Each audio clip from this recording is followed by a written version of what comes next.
പിന്നോക്കെയാണ്. അല്ല നമ്മൾ ഓഫീസിന്റെ അങ്ങോട്ട് പോകണം പറങ്ങോട്ട് പോകണം. ഞാൻ PR ഏജൻസി ജോലിക്ക് വന്ന. അയ്യോ ഇതാണ് PR ഏജൻസി. ഇതാണ്.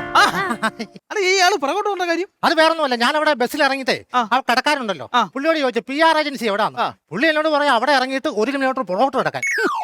അല്ല പറ്റിയ ആളാ. ഇന്ന് ജോലി ചെയ്യാൻ വന്ന ആളല്ലേ വന്ന. ഇവിടെ ജോലിക്ക് നിൽക്കണമെന്നുണ്ടെങ്കിൽ ഇങ്ങനെ പിന്നോട്ട് ഇടുന്നിട്ട് കാര്യമില്ല. എല്ലാത്തിനും ഒന്ന് ചാടി ചാടി നിൽക്കണം. അത്രേ ഉള്ളൂ.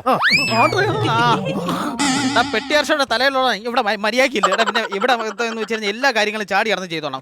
കിളയ്ക്കാൻ പോണം, പട്ടിയില്ലെങ്കിൽ കൂട്ടിക്കിടന്ന് കുരയ്ക്കണം, സകല പരിപാടിയും വേണം. ചാടി ചാടി മിണ്ടായിരിക്കടാ. ആരൊക്കെയാണ് ഇവിടെ പറഞ്ഞതെന്ന് അറിയില്ല. ഓക്കെ ദൈവമേ ആരെങ്കിലും അതാ ഒരു ടീം വരുന്നുണ്ട് കേട്ടാ. അതാ ആരാ കൗണ്ടർ. ഇത്രയും നേരം അതിന്റെ കുറവുണ്ടായിരുന്നു. ഇനിയിപ്പോ കുഴപ്പമില്ല, ഇനിയിപ്പോ അടിച്ചു കയറി. കൗണ്ടർ എത്തിയല്ല. ഏത് കൗണ്ടർ മനസ്സിലായില്ലേ? ഈ ഹോട്ടലാണെന്ന് കരുതി ബാർബർ ഷോപ്പിൽ കയറിയ കൗണ്ടർ ഉണ്ടല്ലോ, ആ കൗണ്ടർ. പേരിൽ മാത്രമേ കൗണ്ടർ ഉള്ളൂ, വായിന്ന് തന്നെ മൊത്തം ചീഞ്ഞാണ്. അല്ല കൗണ്ടർ എന്ന് പറഞ്ഞിട്ടേ ഈ മലയാളം പറയണല്ലോ, പച്ചക്ക് മലയാളം പറയണം. അയ്യോ അത് പറയാൻ വിട്ടുപോയി. ഞാൻ പകുതി മലയാളിയും പകുതി തമിഴനുമാണ്. മനസ്സിലായില്ലേ? ഉച്ചവരെ മലയാളം പറയും, ഉച്ചയ്ക്ക് ശേഷം തമിഴ് പറയും. അതാണ് പകുതി മലയാളി. അതല്ല, എന്റെ അമ്മ എന്നെ പ്രസവിച്ചത് തമിഴ്നാടിന്റെയും കേരളത്തിന്റെയും ബോർഡിന്റെ ഇടയ്ക്കാണ്.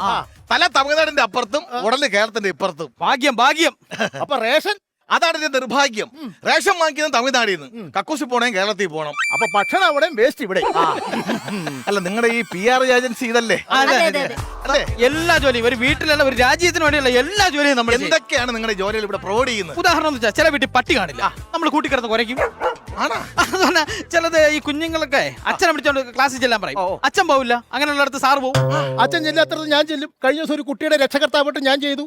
അവിടുത്തെ ഹെഡ് മാസ്റ്റർ എന്റെ കൈക്കിട്ട് തല്ലി, ഞാൻ തല്ലുകൊണ്ടു 2000 രൂപ മേടിച്ചു. അത് ശരി. അല്ല വേറെ ചിലർക്ക് ഈ മൂത്രത്തിക്കലിന്റെ അസുഖം കൊണ്ട് പെടുക്കാൻ പറ്റില്ല. അപ്പോൾ നമ്മൾ വെള്ളം കുടിച്ചിട്ട് അവരുടെ ഫ്രണ്ടിൽ നിന്ന് മൂത്രം ഒഴിച്ച് കാണിക്കും. അപ്പൊ അവർക്കൊരു ആശ്വാസം. അപ്പൊ ഒരു 5000 രൂപ കിട്ടും. അങ്ങനെ എന്തൊക്കെ വേണം.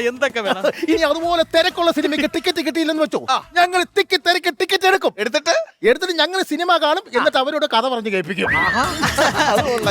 എന്ത് ജോലി വേണോ, എന്ത് വേണം, മീശ തടവണോ? അതെ, ഇതല്ല അല്ലാതെ വെറൈറ്റി ആയിട്ട് എന്ത് ജോലി നിങ്ങൾ? നമ്മുടെ വെറൈറ്റി ആയിട്ട് ആണെങ്കിൽ നമ്മളെ ഒരു മാസ്റ്റർ പീസ് സംഭവം ഉണ്ട്. പറയട്ടെ ദീപ്തി, മരണ വീട്ടിൽ ഇപ്പൊ കരയാൻ ആളില്ലല്ലോ.